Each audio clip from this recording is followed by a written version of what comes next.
ओला अपनी गाड़ियों पर 24,000 की छूट दे रही है। बैटरी पर 8 साल या 80,000 किलोमीटर की वारंटी दे रहा है, फिर भी उसका सेल लगातार घट रहा है। क्या हो रहा है ओला के साथ? क्यों घट रहा है मार्केट शेयर? जो कभी टू व्हीलर इलेक्ट्रिक सेगमेंट में नंबर 1 कंपनी था, उसका मार्केट शेयर क्यों घट रहा है? आपको पता होना चाहिए, मार्च 2024 में पूरे इलेक्ट्रिक टू व्हीलर सेगमेंट में ओला का मार्केट शेयर 52% था, जो घटकर 28% रह गया है। ओला इलेक्ट्रिक के ऊपर शिकायतों की झड़ी लग गई है। एक महीने में 80,000 कंप्लेन आए हैं और सोशल मीडिया पर तो लोग इसे गालियां दे रहे हैं। ओला इलेक्ट्रिक की गाड़ी में आग लग रही है और कहीं लोग इसके शोरूम में आग लगा दे रहे हैं। उसके ऊपर जांच एजेंसियां उनके पीछे पड़ी हुई है। ओला इलेक्ट्रिक 5 साल में 1 लाख से 16,000 की कंपनी बन गई। 9 दिन में इसके शेयर ने 92% के रिटर्न दिए हैं। आज इनके शेयर नीचे गिरे हुए हैं। आखिर क्यों हुआ ओला का यह हाल? इसको जानने के लिए हमें इसके पास्ट में जाना होगा। चलिए जानते हैं ओला की पूरी कहानी। ओला इलेक्ट्रिक यानी ओला इलेक्ट्रिक मोबिलिटी एलटीडी को उसके फाउंडर भाविश अग्रवाल ने 2017 में बनाया था। शुरुआत में ओला इलेक्ट्रिक एन टेक्नोलॉजी की सब्सिडरी कंपनी थी, लेकिन भाविश अग्रवाल ने 1 लाख रुपए में ओला इलेक्ट्रिक के 92.5% शेयर खरीद लिए, जबकि उसके 7.5% शेयर अभी भी एन टेक्नोलॉजी के पास है। दरअसल 2010 में भाविश अग्रवाल और अंकित भाटी ने मिलकर एन टेक्नोलॉजी को स्टार्ट किया था, जिसके तहत कई कंपनियों को बनाया गया, जिसमें ओला फ्लीट, ओला फाइनेंशियल सर्विसेज, ओला स्टोर शामिल है। उनके अधिकतर बिजनेस फेल हुए, लेकिन भाविश अग्रवाल लगातार अपने बिजनेस को चेंज करते रहे और मार्केट के अनुसार नए प्रोडक्ट लाते रहे। 2011 में ओला कैब का बिजनेस तैयार किया, जो चल पड़ा, लेकिन कंपनी अभी भी घाटे में है। ओला कैब 2015 तक अपने सेक्टर में इंडिया की सबसे बड़ी कंपनी बन चुकी थी, लेकिन विकसित देशों में सेल्फ ड्रिवन कार के आने के बाद ओला उबर जैसी कंपनियों का फ्यूचर नहीं के बराबर रह गया। हालांकि इंडिया में अभी भी ओला उबर चल रहे हैं। इसके पीछे सबसे बड़ा रीजन टेस्ला जैसे कारों का नहीं होना है, जो सेल्फ ड्रिवन कार हैं। जब भाविश अग्रवाल को ओला कैब में भी फ्यूचर सही नहीं लगा, तो और भी नए बिजनेस ट्राई करते रहे, जिसमें फूड पांडा, ओला कार, ओला डैश शामिल है। और इसी क्रम में उन्होंने ओला इलेक्ट्रिक की शुरुआत की, जिसका मकसद इलेक्ट्रिक व्हीकल चार्जिंग स्टेशन बनाना था। लेकिन बाद में ओला इलेक्ट्रिक ने पूरा focus electric two wheeler manufacturing पर कर दिया। फरवरी 2019 में भाविश अग्रवाल ने ओला इलेक्ट्रिक के लिए टाइगर ग्लोबल, मैट्रिक्स इंडिया और टाटा से फंडिंग ली और बाद में सॉफ्टबैंक से $250 मिलियन की फंडिंग उठाई। भाविश अग्रवाल ने $1 अरब के मार्केट वैल्यू पर यह फंड जुटाया। भाविश अग्रवाल ने इतनी फंडिंग उठाई कि मानो उनको फंडिंग उठाने में महारत ही हासिल हो गई हो। 2020 में भाविश अग्रवाल ने अर्टिको जैसी बड़ी कंपनी को कौड़ी के भाव में लगभग 37 लाख यूरो में खरीद लिया। 37 लाख यूरो का मतलब है इंडियन रुपए में 35 करोड़ रुपए। अटर्गो जैसी कंपनी को एक्वायर करने से भाविश अग्रवाल को टेक्नोलॉजी, डाटा और स्किल्ड मैन पावर मिल गया। एक डूबती हुई कंपनी ने जैसे उनके कंपनी को पर ही लगा दिए और 2020 में ओला इलेक्ट्रिक ने अपनी पहली प्रोडक्शन यूनिट तमिलनाडु में खोलने का प्लान बनाया, जिसके लिए 500 एकड़ जमीन को एक्वायर किया गया, जिसमें 2400 करोड़ रुपए की लागत आनी थी। ओला की इस फैक्ट्री का नाम ओला फ्यूचर फैक्ट्री रखा गया। अक्टूबर 2021 तक यह यूनिट बनकर तैयार हो गया और 2021 से ही सेल स्टार्ट हो गया। ओला कैब के पास जबरदस्त कस्टमर डाटा होने का फायदा ओला इलेक्ट्रिक को खूब मिला। ओला इलेक्ट्रिक ने जमकर एडवर्टीजमेंट किया और पहले ही महीने ओला इलेक्ट्रिक को 5 लाख गाड़ियों की डिलीवरी का ऑर्डर मिल गया। ओला इलेक्ट्रिक ने फ्री टेस्ट ड्राइविंग और 499 में गाड़ी को बुक करने का ऑप्शन रखा था। ओला ने अपनी गाड़ियों में ऐसे फीचर डाले जिसे भारतीयों ने कभी नहीं देखे थे। मोबाइल कनेक्टिविटी, टच स्क्रीन, जिसके कारण ओला इलेक्ट्रिक का सेल शुरू से ही काफी अच्छा था। आपको जानकर ताज्जुब होगा, ओला इलेक्ट्रिक का मार्केट शेयर 2022 में 6% था, जो 2023 में बढ़कर 23% हो गया और 2024 में 35% हो गया। एक खास महीने में तो इसका मार्केट शेयर 52% तक हो गया था। ओला इलेक्ट्रिक 5 साल में 1 लाख से 16,000 की कंपनी बन गई, तो सेल में इतनी गिरावट क्यों आई? दरअसल ओला इलेक्ट्रिक ने हर काम तेजी से किया और ओला इलेक्ट्रिक को दिसंबर 2021 में ही लॉन्च कर दिया, जिसके कारण शुरुआत में इसके बहुत सारे स्कूटरों में कई खामियां सामने आई, जिसे सोशल मीडिया ने हाथों हाथ लिया। ऐसा माना जाता है कि अटर्गो की टेक्नोलॉजी को भारतीय बाजार में टेस्ट नहीं किया गया। हालांकि उनमें से कई कमियों को ओला इलेक्ट्रिक ने जल्द ही ठीक कर लिया और इसके सेल बढ़ने लगे।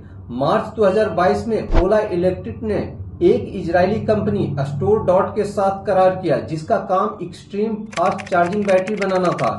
यह बैटरी मात्र 5 मिनट में ही चार्ज हो जाता था। हालांकि इसी बैटरी के कारण पुणे की एक गाड़ी में आग लगने के कारण ओला इलेक्ट्रिक ने लगभग 1400 गाड़ियों को वापस लिया था। इसके बाद जून 2022 में ही ओला इलेक्ट्रिक ने सेडान इलेक्ट्रिक कार बनाने का फैसला किया, लेकिन बाद में अपने इस फैसले को वापस ले लिया। जुलाई 2022 में भाविश अग्रवाल ने बेंगलुरु में बैटरी इनोवेशन सेंटर बनाने की घोषणा की।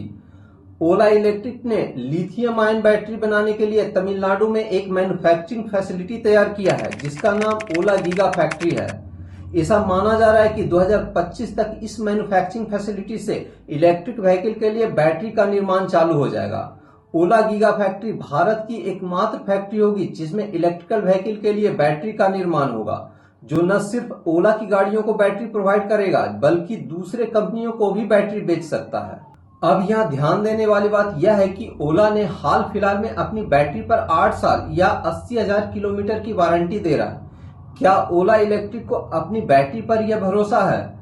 और दूसरा, ओला की गाड़ियों पर 24,000 की छूट, तो क्या यह मार्जिन ओला की बैटरी से आएगा? जाहिर सी बात है, किसी भी इलेक्ट्रिक टू व्हीलर की आधी कीमत बैटरी की होती है, यानी ओला इलेक्ट्रिक का बैटरी का इन हाउस प्रोडक्शन इसके लिए प्लस पॉइंट है। क्या यह भाविश अग्रवाल का आगे की सोच है? ध्यान से देखें, भाविश अग्रवाल ने ओला के सेल और ग्रोथ पर तो फोकस किया है, लेकिन इसकी सर्विसेज काफी पुअर है। एक महीने में 80,000 कंप्लेन होना और उसका निवारण नहीं होना ओला के लिए एक बहुत बड़ा झटका है। सोशल मीडिया पर ओला के बहुत सारे वीडियो और फोटो ट्रेंड कर रहे हैं, जिससे ओला का मार्केट शेयर घटा है और उसके कंपटीटर टीवीएस और बजाज का मार्केट शेयर बढ़ा है। ओला के सर्विस सेंटर लिमिटेड हैं और कई सर्विस सेंटर में 50-50 गाड़ियां यूं ही सर्विस के लिए पड़ी हुई हैं। कोई भी कस्टमर अपने टू व्हीलर को सर्विस सेंटर में ज्यादा से ज्यादा 48 से 72 घंटे तक छोड़ सकता है। ओला अगर अपने सर्विसेज में सुधार नहीं लाता है तो ग्राहकों के पास ज्यादा ऑप्शन नहीं है, क्योंकि ओला के 4 ही मॉडल मार्केट में हैं, जहां दूसरी कंपनियां अपनी मैन्युफैक्चरिंग पर केंद्रित हैं और फ्रेंचाइज ऑप्शन के थ्रू सेल्स और सर्विसेज को फ्रेंचाइजी देखते हैं। फ्रेंचाइजी सेल्स और सर्विसेज को बढ़िया करने के लिए अपनी तरफ से काफी जोर आजमाइश करती है, जबकि ओला ने सेल्स, सर्विसेज, डीलरशिप सब कुछ अपने पास रखा हुआ है। एक रिपोर्ट के मुताबिक ओला इलेक्ट्रिक में एम्प्लॉय का एट्रिशन रेट 48% है, यानी उनके यहाँ कर्मचारी टिकते ही नहीं है। बताया जाता है कि ओला इलेक्ट्रिक में कर्मचारियों को ऐसे कार्य और समय सीमाएं दी जाती है जिन्हें पूरा करना ही मुश्किल होता है।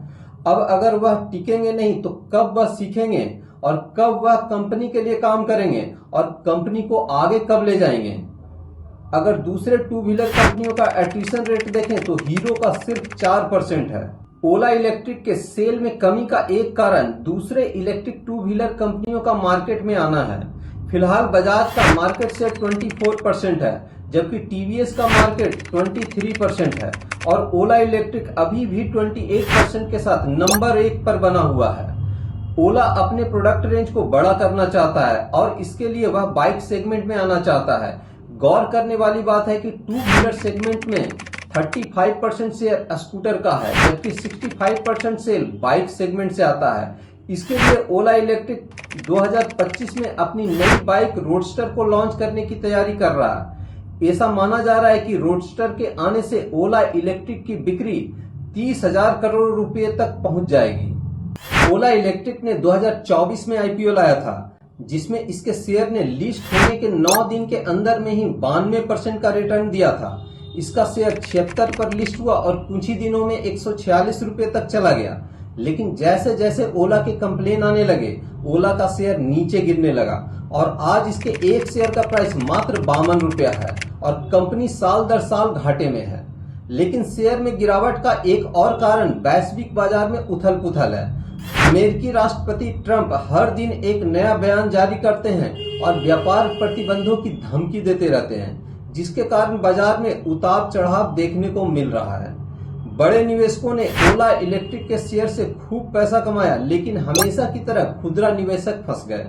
हालांकि बिजनेस में हम कई बार देख चुके हैं कि कंपनी अपने आप को स्थापित करने के लिए शुरुआत में काफी सब्सिडाइज रेट में अपने प्रोडक्ट को लॉन्च करती है और बाद में प्रॉफिट वसूलती है। जैसे जियो को देखें, उसने अपना सिम फ्री में बेचा और बाद में अपने प्राइस को बढ़ाकर प्रॉफिट कमा रही है। तो क्या ओला का भी यही स्ट्रेटजी है? सवाल यह उठता है कि क्या ओला पेटीएम की तरह बर्बाद हो जाएगा या ओला इलेक्ट्रिक अपने भविष्य की तैयारी कर रहा है। यह आपको तय करना है कि आपको इसके शेयर खरीदने चाहिए या नहीं। लेकिन अगर ओला इलेक्ट्रिक को बाजार में बने रहना है तो उसे अपनी बैटरी सुधारने के अलावा दूसरे प्रोडक्ट से जुड़ी समस्याओं और ग्राहकों की शिकायतों पर भी गौर करना होगा। उसे अपनी सेवाओं में जबरदस्त सुधार करने होंगे और सोशल मीडिया पर अपनी छवि भी सुधारनी होगी। तो दोस्तों, मैं अपने वीडियो को यहीं खत्म करता हूं। अगर आपको यह वीडियो पसंद आया हो तो चैनल को सब्सक्राइब करें और कमेंट में बताएं कि आपको किस तरह के वीडियो चाहिए या मुझे किस बिजनेस पर वीडियो बनाना चाहिए।